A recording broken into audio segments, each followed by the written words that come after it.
We know that most of the buying journey happens before anyone talks to you, right? We just discussed this in more detail 2 weeks ago when we addressed the collapse funnel, and last week when we explored how to engineer visibility so that you're at the top of the list when a prospect is making a decision. Now I'd like to help you focus on exactly how to execute your own visibility engineering plan so you command AI search. And it all begins with answering the questions buyers ask up front. If you don't have content that answers those questions, the algorithms, and the humans as well, move on. Over the next 5 Tuesdays, which is all we have left in the year, which is kind of insane, I'm going to provide you with easy, executable tasks to increase your brand's visibility by January. If you follow along, and you do the work, you'll have everything you need to increase your visibility among AI answers by January. Zero jargon, zero dashboards, zero math. Just the moves that you and your team can actually make in the time we have left to get things done before the holidays.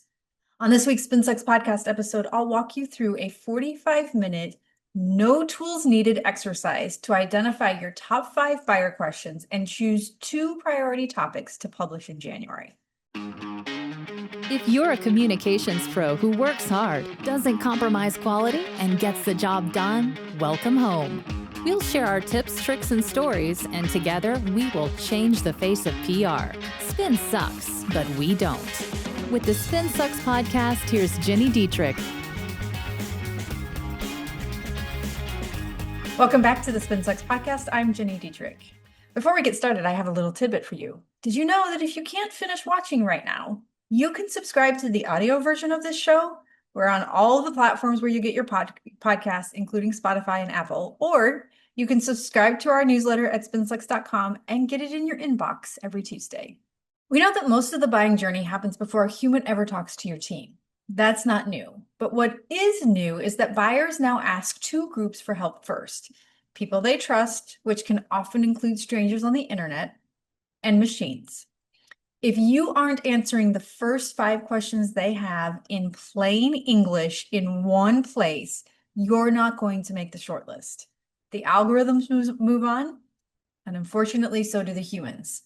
Think about your own buying behavior. When you're choosing a tool, an agency, a beauty product, a car, software, new tech, or even a restaurant, you do a fast gut check. Do I recognize this brand? Do I trust what I'm seeing?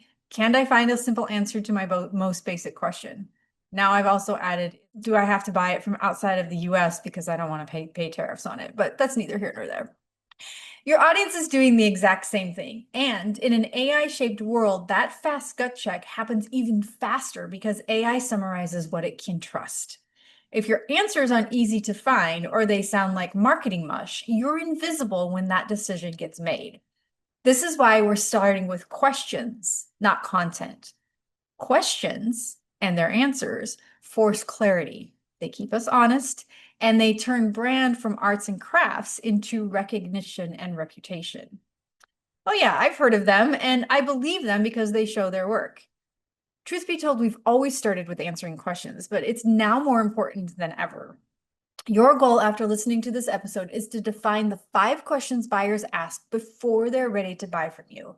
See which ones you can answer well right now, and then choose 2 that you're going to tackle first. All right, so that's your assignment. I'm going to walk you through how to do that. Let's make this simple and fast. Open up a shared document, go to the whiteboard. You can even open a Slack thread and pull in 1 person from sales and 1 person from customer success. If you don't have a sales team or a customer success team, you might pull in a colleague, or if you're a solopreneur, it might be some industry friends, or if your boss is customer service and sales, hold them in. Like bring in people that at least 2 other people who have some perspective on what you're trying to do.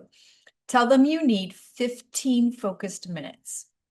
At the top of the page, paste this question: what do prospects ask before they're ready to buy? And then everybody can write down the questions and write them exactly as they say it, as they ask the question, right? Set a 10-minute timer and brain dump as many questions as you can into that document. They should be in that buyer voice only, such as, how do I X? What happens if Y? Why you versus competitor? If your mind goes blank, you can cheat, and I'll tell you how.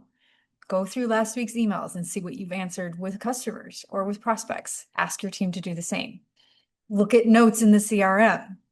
Dump your proposals and RFP responses into AI and ask it what questions you've answered. Look at support tickets.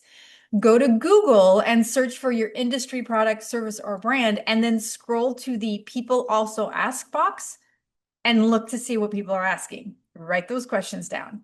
Ask AI what questions people ask about your industry, your product, your service, or your brand. For instance, if I Google what is the peso model and I scroll down, I see the following questions. What is the concept of the peso model? What is an example of the peso model? What is the full form of the peso model? It's kind of a strange one, but okay. And what is key to success in the peso model? Some of those I definitely wouldn't have on my list, so it's great that I looked.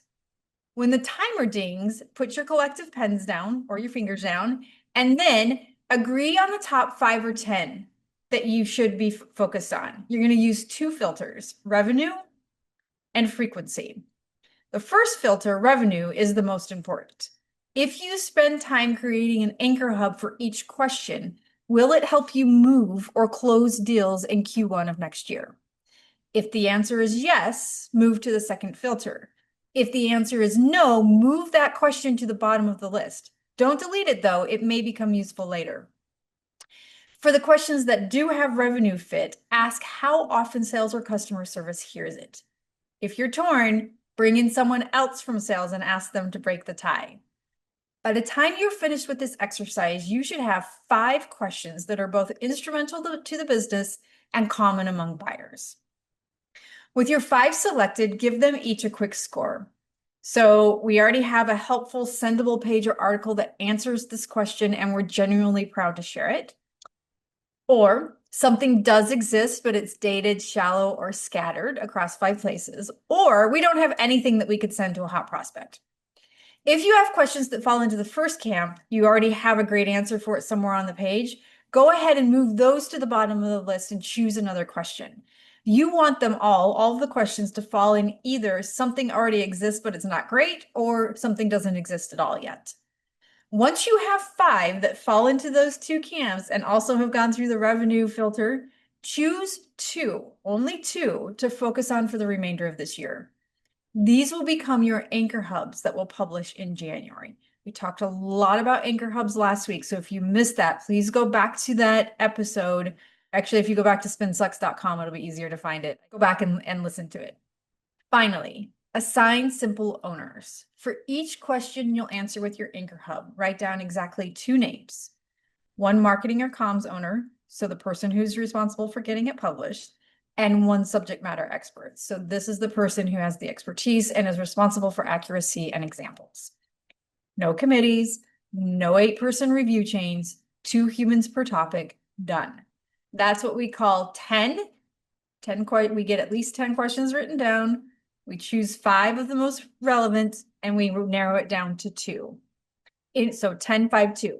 10 questions, 5 pertinent, 2 that we're going to focus on. In 1 short working session, you've captured real buyer questions, prioritized the ones that matter to revenue, exposed your coverage gaps, and chosen the 2 answers you'll publish first in January, each with clear ownership. We've talked about the 10-5-2 exercise that will allow you to engineer your visibility by January. Now let's discuss how to create something quick for sales while you spend time building that anchor hub. Now that you have the 2 questions you're going to focus on, let's give them names your buyers will actually click, or titles, I guess. Take each question and rewrite it as a working title you could publish tomorrow. No buzzwords, no clever for clever's sake, no clickbait, no Ginny humor that makes only me laugh. Ask yourself, would a buyer understand this in 3 seconds? And would your team be proud to paste it into an email? Think of combinations such as the first 90 days of X. How is X different from Y? How do we do X, how to do X without Y, the X playbook for X result, the X checklist. Keep the headline short enough to fit on a phone screen. So it needs to be about 60 characters, 50 to 60 characters long, not words, characters, and strong enough to make someone say, yes, that's what I need. Please give that to me. Under each title, add one line about who it helps. Make it feel like a label on a door that your buyer wants to open. For instance, for mid-market B2B teams with a small budget and a big quarter Q1 target, or for comms leaders who need executive buy-in and measurable outcomes. That's it. 2 working titles, 2 one-line audiences. You've just turned vague questions into concrete content your team can actually rally around and your buyers can recognize at a glance.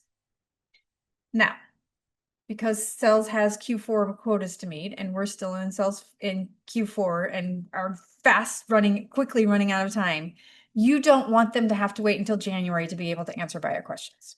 So while you're working on your anchor hubs, give sales and customer success a single link to the website that includes credible one-sentence answers that they can send today. This could be frequently asked questions, a quick blog post, or even just a lightweight resources page. The key is that it's a link that they can put in an email, not a PDF, not an attachment, a link that lives on your site so you can measure it and takes less than 2 minutes for the buyer to skim. This is the page that will eventually become your anchor hub, so use the title you've given it. While you're creating the content, and this content can be written, audio, or video, make sure you keep the buyer in mind. On this page, you can answer the 5 questions directly, or you can have one page for each of the 2 questions you're going to focus on for your anchor hubs. How you handle it is entirely up to you, but if I were to make a recommendation, I would publish 2 pages, one for each question. This way, you can keep going back to that page as you create your anchor hub and keep updating it so that it's revised and tweaked and refreshed and stays on the same URL, but always has new content. If you're in a regulated space, you need to make sure that you're keeping to approved claims and adding your standard disclaimers. You can expand that in January as well. If you have a subject matter expert who's camera ready, add a 60 to 90-second selfie video at the top with the same one-sentence answer underneath. It humanizes the page without adding a bunch of production time, although it may add a bit of like nagging time. Can you get this done for me? It doesn't take them very long. They just need to sit down and do it. This gives your team something credible now, and it sets the table for something stronger next without making anyone wait. Now, before I let you go, I have just a few quick things to think about. First, don't over-engineer this. If you need a tool to make this work, it's too complicated. Don't do that. Don't choose 10 questions to focus on. Choose only 2. You will have your list to go back to for new anchor hubs next year. You will eventually get through them all. Please don't try to get through them all by January because you will not succeed. You will fail. And I don't want you to fail. You don't want you to fail. Don't write for the algorithms. Write like you're answering a real prospect who asked you this very question yesterday and how you would answer it.